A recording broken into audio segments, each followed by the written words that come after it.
The message bese ngifunda TPT, Matthew chapter 6 verse 9 and 10. With the King James, New King James, it says, "In this manner, therefore pray, our Father in heaven, hallowed be your name, your kingdom come, your will be done on earth as it is in heaven." Amen. Ake sikhuleke sonke. Our Father in heaven, hallowed be your name, your kingdom come, your will be done on earth as it is in heaven. Amen. Then the message says, with a God like this, loving you, you can pray very simple like this: Our Father in heaven, reveal who you are, set this world right, do what is best, as above, so below. Amen. Let's show together. Our Father in heaven, reveal who you are, set this world right, do what is best, as above, so below. Amen. With the last translation, it says, pray like this: Our beloved Father, dwelling in the heavenly realms, may the glory of your name be the center on which lives turn. Manifest your kingdom realm and cause your every purpose to be fulfilled on earth as it is in heaven. Amen. So let's show together. Our beloved Father, dwelling in heavenly realms. Asisho ngathi siyaphila ngathi asiguli noma ngathi asihlushwa nje yaba angazi yini inhlungu noma eyibamba umlomo. Sisho nje abantu abaphilayo esikhuleka kuNkulunkulu ngendlela esisho ngayo. Hayi, angiqondi kahle. Mhlawumbe sitshelananga ukuthi sisho uNkulunkulu. Sisho uNkulunkulu niyazi? Ake nisho nibe nomdlandla nibheke uNkulunkulu. Our beloved Father, dwelling in heavenly realms, may the glory of your name be the center on which lives turn. Manifest your kingdom realm and cause your every purpose to be fulfilled on earth as it is in heaven. Amen. Baba, siyabonga uNkulunkulu wethu oyingcwele. We magnify your name, uNkulunkulu wethu namandla onke. Your name is Yahweh, your name is Elohim, your name is Adonai. You are the Lord of Lords, you are the King of Kings, you are the King of Glory. You reign from eternity to eternity. In the beginning, you were present, and you continue to be present, and you will be present even at the end of times. You are a glorious God. There is no God like you. We lift up our eyes unto heavens and we pray, Nkulunkulu wethu oyingcwele, for the manifestation of your kingdom. We praise you for your God. We subdue any spirits that stands against the understanding of your word, that stands against the speaking of your word. Father God, we pray that sikule ndawo Jehova sihlangene for izwi lakho, sihlangene for ukuzozwa wena. uNkulunkulu wethu namandla kephinda futhi Jehova ukhulume phakathi kwethu, usisize ngoba uNkulunkulu nomusa. We give you all praise and all glory in the wonderful name of Jesus Christ. Amen. Today being a faith service, Bazalwane, it is my prayer by faith that God manifest his kingdom realm on earth. Hallelujah. By saying your kingdom come, which is the title of the message, it means let the glory of the kingdom and its power manifest on earth. Hallelujah. So when we are calling upon the kingdom, must be Zumbuso. we are calling upon the activities of the kingdom. Hallelujah. Then as the kingdom manifests, then the will of God is done on earth as it is in heaven. Hallelujah. And when we talk about the will of God, we mean every purpose of God on earth about anything ukuthi kwenzeke njengoba kwenzeka nasezulwini. Hallelujah. So it is our duty, bazalwane, to push by faith for the kingdom to come through, the manifestation of the Spirit. Hallelujah. We've got to believe God for the kingdom to come, bazalwane. Hallelujah.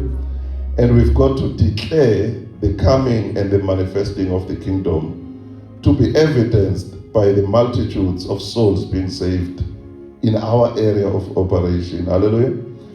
To be evidenced by the healing of any disease or any sickness or any infirmity. Hallelujah.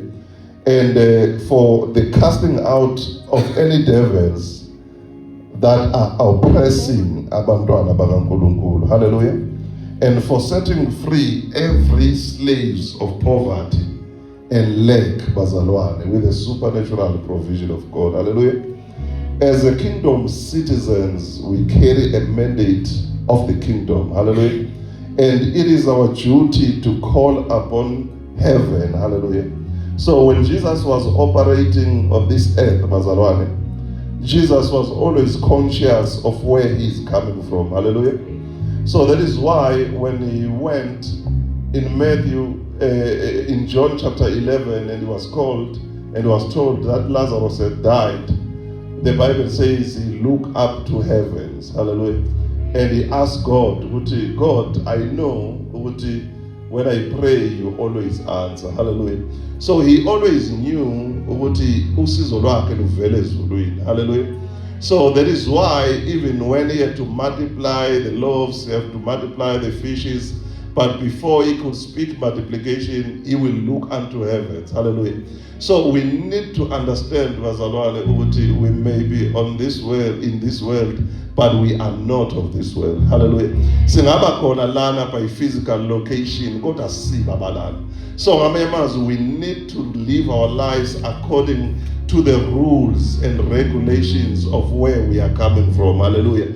So we need to understand ukuthi as siphila emhlabeni sizobhekana nezinto eziphambene nentando kaNkulunkulu, sizobhekana nezinto eziphambene nesikufisayo, but we need to understand ukuthi we are kingdom citizens. Hallelujah. As we were saying on Friday, we carry the power, we carry the glory. We were saying so on Sunday. Hallelujah. So we need to be conscious of this ukuthi sinabombuso thina bazalwane. So lo mkhuleko lona, oweyikhathi njengalezi ukuthi umbuso kaNkulunkulu mawufike. Intando kaNkulunkulu mayenzeke emhlabeni njengoba iyenzeka nasezulwini. Are we together, bazalwane? So mina nawe asibize umbuso. Hallelujah. So uma ngabe izinto zingabalance, uma ngabe izinto zi-out of alignment, but thina sinamandla ukuyibuyisela into alignment ngombuso, bazalwane. Hallelujah. We need to understand the power that we carry, bazalwane. Bazalwane, we did not come to earth to live the status quo as it is. By status quo, I mean ukuthi izinto njengoba zinjalo. But we've got the authority to command things and to align things ukuthi zenzeke empilweni zethu ngokwezwi kaNkulunkulu. Are we together, bazalwane? Hallelujah. And there is nobody who will exercise that authority on our behalf. So you are going to exercise that authority. I am going to exercise that authority. I cannot exercise it for you. You cannot exercise it for me. So, but we need to understand ukuthi kunamandla olimini lwethu. Hallelujah. So as kingdom citizens, sisebenza ngamazwi. We work through words, bazalwane. Hallelujah. So njengoba wayesho uJesu anokhuleka lithi wayesifundisa ukuthi lo mbuso sowubiza ngamazwi. Hallelujah. Nentando kaNkulunkulu emhlabeni siyibiza ngani, bazalwane? Ngamazwi. And mawungakafika umbuso, intando kaNkulunkulu ngeke yenzeke. Because uqala kufika umbuso before wenzeke intando kaNkulunkulu. So that is why the sequence of that prayer uthi umbuso wakho mawufike. Bese uthi intando yakho mayenziwe emhlabeni njengoba kwenzeka nasezulwini. bazalwane thina sidalelwanga ukucomplaina ukuthi hamba kanjani sekwabanjani emhlabeni, asidalelwanga asizele thina ukuthi sekwabanjani emhlabeni, but thina sizele ukuthi ngamazwi ethu silungise okungahambi kahle emhlabeni ukuthi kuhambisane nokwenzakalayo ezulwini bazalwane. So that is why the Bible says njengoba intando yakho yenzeke ezulwini akwenzeke nasemhlabeni, njengoba kunjalo ezulwini akube njalo emhlabeni. Uma kuukuthi kunokuphila ezulwini akube nokuphila emhlabeni. Hallelujah. Uma kuukuthi kunengcebe ezulwini akube nengcebe ezulwini emhlabeni. Hallelujah. Uma kuukuthi kunepeace kunokuthula emhlabeni ezulwini akube nokuthula nakubazalwane nasemhlabeni. But ukuze kwenzeke lokho kunabantu okuzomela bavele bamele uNkulunkulu bakhulumise okaNkulunkulu baphinde okushiwo uNkulunkulu. That is why the Bible says in Romans 8 verse 19, the world is earnestly waiting for the manifestation of the sons of God. Umhlaba ulindile ukuvezwa kwamadodana kaNkulunkulu. Amadodana kaNkulunkulu abantu abazokhuluma njengoNkulunkulu.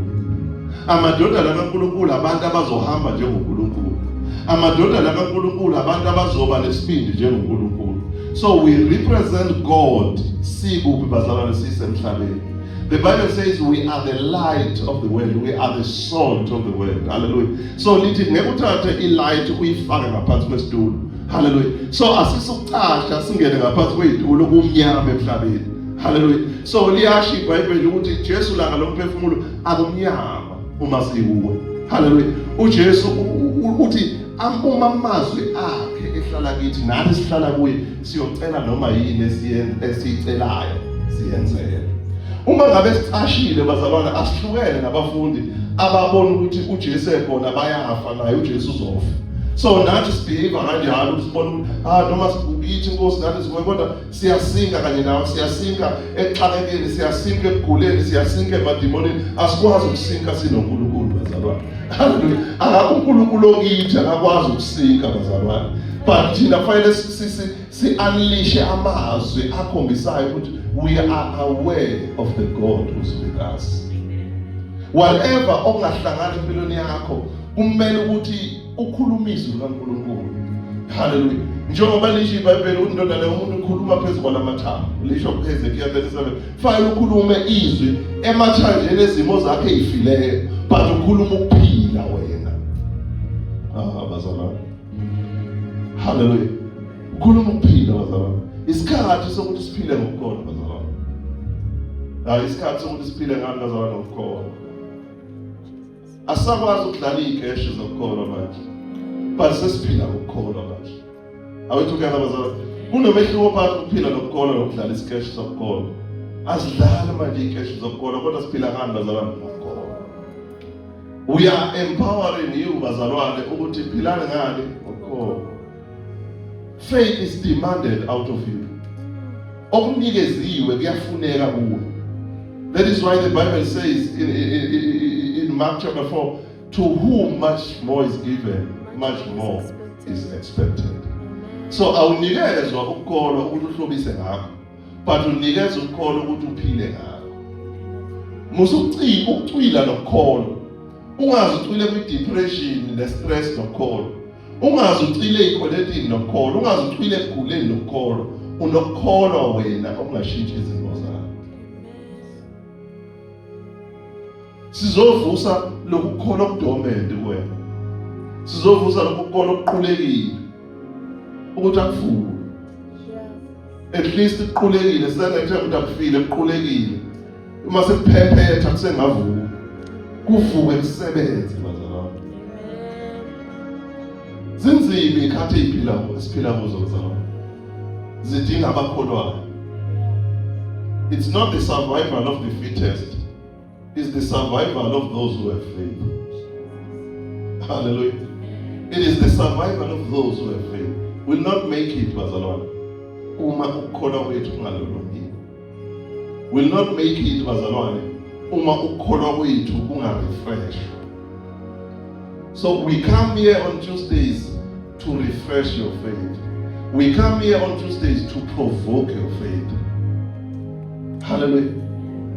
That is why the Bible is in Romans chapter 10 from verse 13 it says, how will they believe unless the preacher preaches? Bayokholwa kanjani makungekho shumayelayo? bayoba nayo kanjani ifaith mangekho babelesela ngayo? Because it's time to arise. Hallelujah. The Bible says in the book of Isaiah chapter 6, it arise and shine. Hallelujah. For the glory of God is upon you. It says so from verse 1. Ukuthi vuka ushine. Hallelujah. Vuka ushine ngoba inkazimulo kaNkulunkulu iphezu kwakho. Ugula unjalo inkazimulo kaNkulunkulu iphezu kwakho. Uswele unjalo inkazimulo kaNkulunkulu iphezu kwakho. Ustressed, udepressed unjalo inkazimulo kaNkulunkulu iphezu kwakho. Umbuso kaNkulunkulu mawufika. Intando yakhe mayenzeke emhlabeni njengoba yenzeka nasezulwini. Hallelujah. Yithi labo bazalwane, singabantu bombuso. We are kingdom citizens. We've got to understand ourselves and define ourselves njengabantu bombuso. Abantu bombuso baphila ngokukholwa. Hallelujah. Baphila ngani ngokukholwa. Asenziwanga ukubalisa nje. The Bible says in 2 Timothy 1 verse 7, we have not been given a spirit of timidity. Yeah. Timidity is fear, and is shallowness, and is low self-esteem. But we have been given a spirit of boldness and of sound mind. Hallelujah. Boldness, amen, inzima. Ukuthi sisinetha, kodwa sibe nesibindi. Sikhuluma umkholo, no matter what we are going through, bazalwane. Hallelujah. It's khathi sokuthi sivele sikhulume indaba ngomkholo. Hayi bazalwane. It's time. That is why the Bible says in 1 Peter chapter 2, verse 2, it says, I've been giving you milk, the milk of the word. Hallelujah. It says you cannot take the strong meat. You are like infants, so you need the milk of the word. Hallelujah. But sometimes you need the meat. You need to stomach the meat of the word. Yeah. The milk of the word. Njalo mawunenkinga suke sithi sorry. The meat of the word ukuthi mawunenkinga suke sithi uyithatha, it's fine, declare for it. Sikushiye kanjalo. Usale wena uthi sinenhliziyo but asinalo inhliziyo. Ukuthi asikwazi manje lokusikunesa njengengane encane. Sikhulisa njengengane encane sibone manje ukuthi hayi le ngane manje seyingayihambela manje. Hallelujah. Hallelujah. So we tap you on the shoulder and say, you can do it, you can do it. Speak to ukhala sifike sithi it is well. Asinama amazwi amaningi, it is well. Ngoba vele kulesikhathi sosisi noma singashoni angekuyikhumbule yonke into besiyisho uma unosisi. So all that we can say nje ukuthi it is well. Hallelujah. Uyazi uma unosiza ufika umuntu ekhuluma ngempela ama ungezwa lutho. Ungezwa, uyabona ungazi uzwa uma urekhodela ukuthi awuyayinamandla yazi lento. Uzuzura ngalo sikhathi awuyizwa. Umuntu akhulume naye. Mosha amazwi ami Nkosi yami ngizama ukuba yiciko ngiyimisele phela. Ngiwalungisile lamazwi. Awuzwa lutho ngenxa yosizo lokuqala. Kumele uvuke uyithathe. Hallelujah. In whatever situation obhekene nayo, kumele wenze njani uvuke uyithathe. Biza umbuso mfethu. Understand ukuthi wena ungwasembusweni wena. Izimo zixakile biza umbuso. Ekhaya kini biza umbuso. Uthi umbuso kaNkulunkulu mawufike kuleli khaya. Intando kaNkulunkulu mayenze mawufike umbuso abasindiswa abantu. Mawufike umbuso abaphulukiswa abagulayo. Mawufike umbuso, ayixazululeke inkinga zabantu abane-depression ababe set free from that depression. Are we together, bazalwane? Hayi vuka uyithathe mfowethu. Hallelujah. Mase bexakekile nodokotela une-depression balungile bekunesa bekunikeza into yokulala. Hayi mfowethu yolala kuzophenisa. Bese ukuthi uyavuka bephinde bethi ayithatha lokuphendulana. Hayi vuka uyithathe mfowethu themba uNkulunkulu. Hallelujah. Reject this spirit of depression by all means. Make a confession iy'nyembezi ziphuma kubuhlungu enhliziyweni. But ukhulume opposite yalobo buhlungu obuzwayo. Because amazwi akho anamandla okualigna izinto bazalwane. Thina we are decree makers. We are lawmakers. We are legislators. We make laws in the realm of the spirit. Hallelujah. And we make laws in the realm of the spirit. And we speak, and the uNkulunkulu respond ngoba sikhuluma ngani bazalwane ngokukhona. Hallelujah. So asimthembe uNkulunkulu. Asimthembe uNkulunkulu. Hallelujah. Yabona singahlale sifuna ama messages azos encourage every time. There is time for encouragement, but there is time for instruction. Get ready, get up, wipe your tears, face the battle, head on, speak like a child of God, speak like a king that you are, speak like a priest that you are. Hallelujah. Yeah. Don't allow the devil to see your tears every time. Don't allow your enemies to see. That is where they want you. So,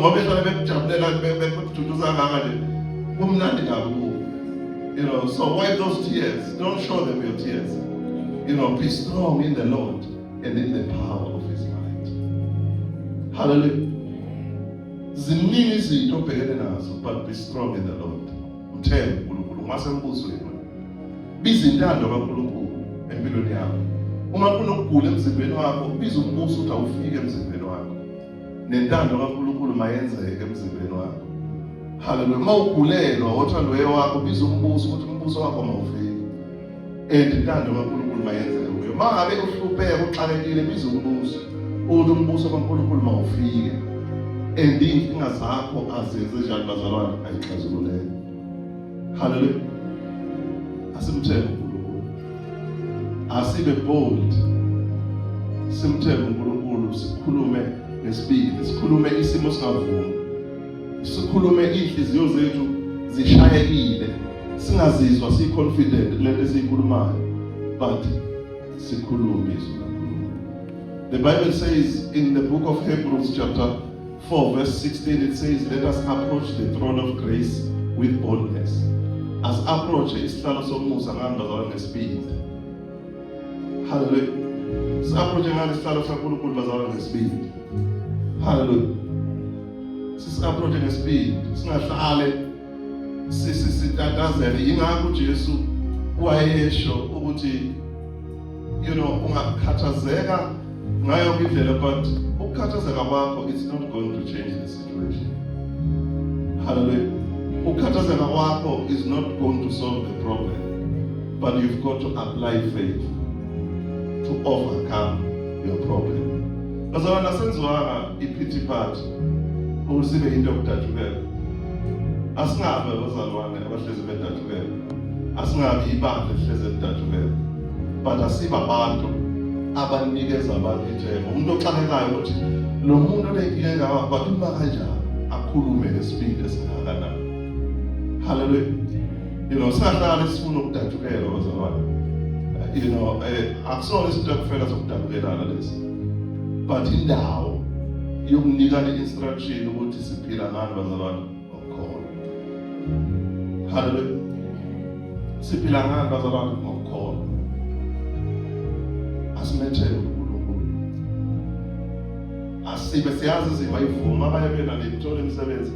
Benzeka lokho abanye beno kunezifo engafuni ukuphela emzimbeni. Ayike ifuna ukuthi ulwe bazalwane. That is why the Bible says the kingdom of God, from the times of John the Baptist until now, the kingdom of God suffers violence, and the violent take it by force. We've got to be violent in the spirit, yeah. So that is why the Bible says, asibe mnene njengamajuba kodwa sihlakaniphe njengenyoka. So there are situations that we must face, but sibe violent in the spirit. Simthembe uNkulunkulu, sazi ukuthi umbuso kaNkulunkulu masufikile kithi ziyawushintsha izinto. Hallelujah. Ziyawushintsha izinto bazalwane. Sometimes we need messages that drills us in faith. Zingasidrili kude excitement, zingasidrili kumnandi. Asidingi emotionalism, but we need the word of God. Hallelujah.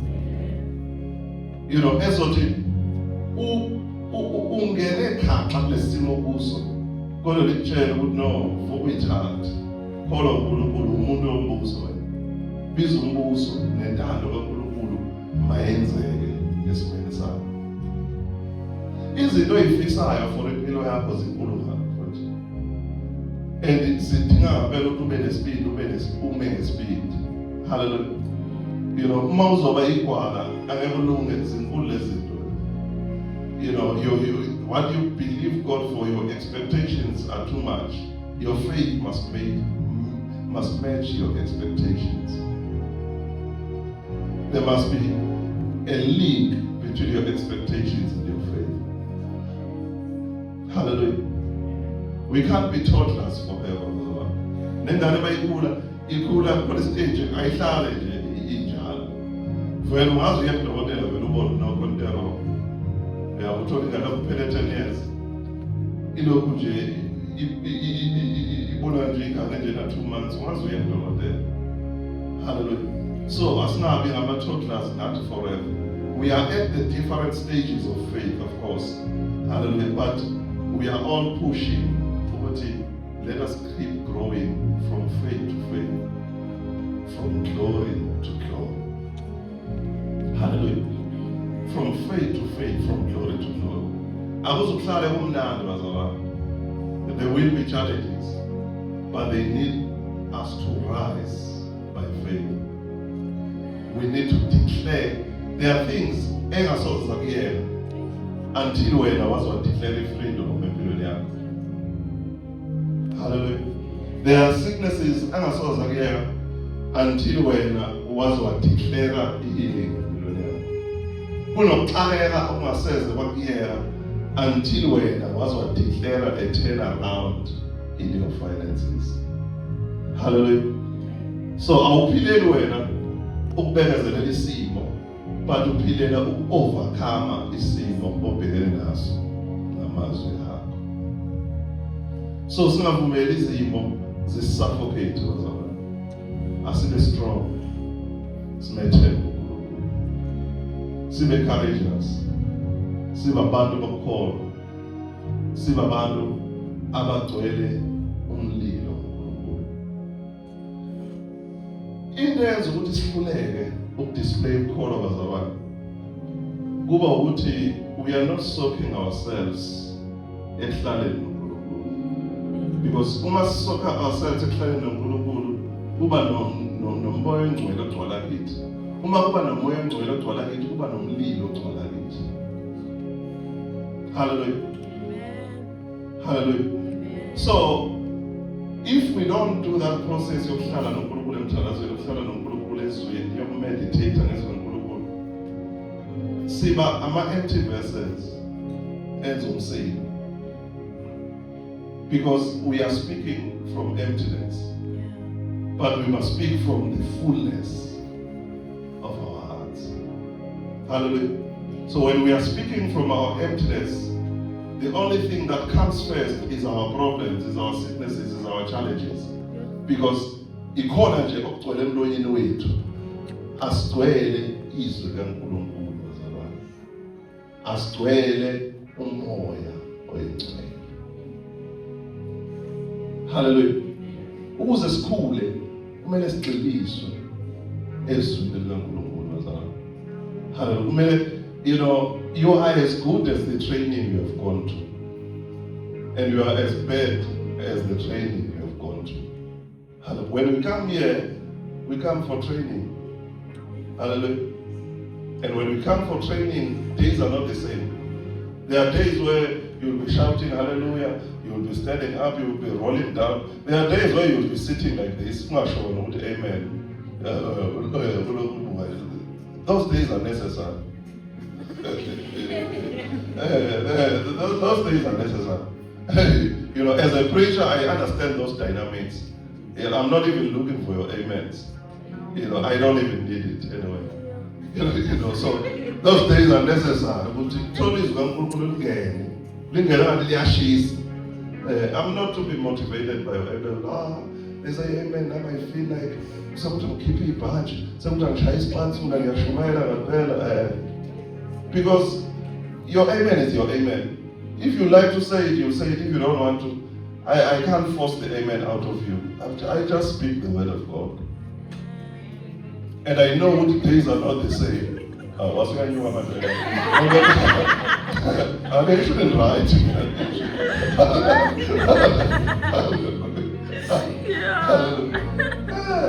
Preachers, you don't depend on amens and hallelujahs. You have no problem.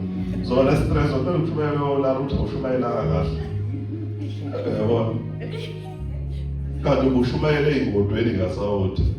so what were you going to do? You know, imbewu idependa kumhlabathi. Iyasho leBhayibheli ukuthi wakutshala imbewu. But umhlabathi wawuhlukile, the same mbewu iyathela, komnye umhlabathi ayitheli. Hallelujah. And sometimes when people are not excited, they are actually listening to you. It's just that when I'm very excited, you know, they're actually listening to you. It's actually sinking. They are actually being built. Hallelujah. Besilalela umfundisi noMameshe sokuthi ebasontweni into esithandayo ukudansa lapho masekuqeda bese uyalala masekushunyayela. Izwi asikho serious ngokufunda. Sithi hayi ngashumayeleke abuseno 20 minutes manje. Sesidansile thina. Hayi khona bazalwane. Imbewu yizwi. Asikho ukudansa. Dansa kuhle siyathanda vele we are happy church. You know siyadansa nje sonke. But ekugcineni kumele silithole izwi. Awethu phela so silithole izwi. Kunabantu abalalayo kushunyayela izwi bayovuka sekudansa noma sekucula. Uyayibona le nto leyo uzovuka sekucula awuseyacula nakhona uyabhibha futhi. Kodwa futhi awalalela izwi uyayibona le nto leyo. You know izwi kaNkulunkulu liyasakha. If you are not excited by your word, it's because the devil wants to deal with you. Jesus. And he's going to deal with you until you say, Putin, Satan. That's all he's surprised. But when you are full of the word of the devil, it sounds like the word of the devil. So when you are full of the word of God, you are going to whip the ass of the devil. You are going to tell the devil where to get off. Amen. But man, where is our brother? Please forgive me. I bow, you are powerful. Hallelujah. Asitwale izwi kaNkulunkulu. Umbuso kaNkulunkulu bawufika. Indaba yakhe mayenzeke. Emhlabeni nje ngoba yenzeka nasezulwini. In whatever we are going through, but asibize umbuso kaNkulunkulu. Let us understand ukuthi singabantu bombuso bazalwane. Singabanqobi, iBhayibheli lithi singaphezu kwabanqobi. Sinqoba ngayo uKristu. Hallelujah. And kufanele sihlale sinqobe siyabona ibandla. You know, khona ibandla leBhayibheli kuthiwa lahlala lokuhlola umbhalo. Noma bekushunyayeli wefika nasekhaya ufike lokuhlola umbhalo. Noma lisale nje umfundisi asehambile lokuhlola umbhalo. Ngabe thina siyahlola umbhalo. Hallelujah. Sigcina ngesali kushunyayelwa nakhona futhi asibamba. Hallelujah. Akasekho lo muntu uyabona akasekho mina akazi ngiyabona seningama-computer endlela seniyiclever ngayo. Akukho umuntu othatha nama-note nje owenza nje yabona seningama-computer intshumayelo zonke just iyahlala where my man.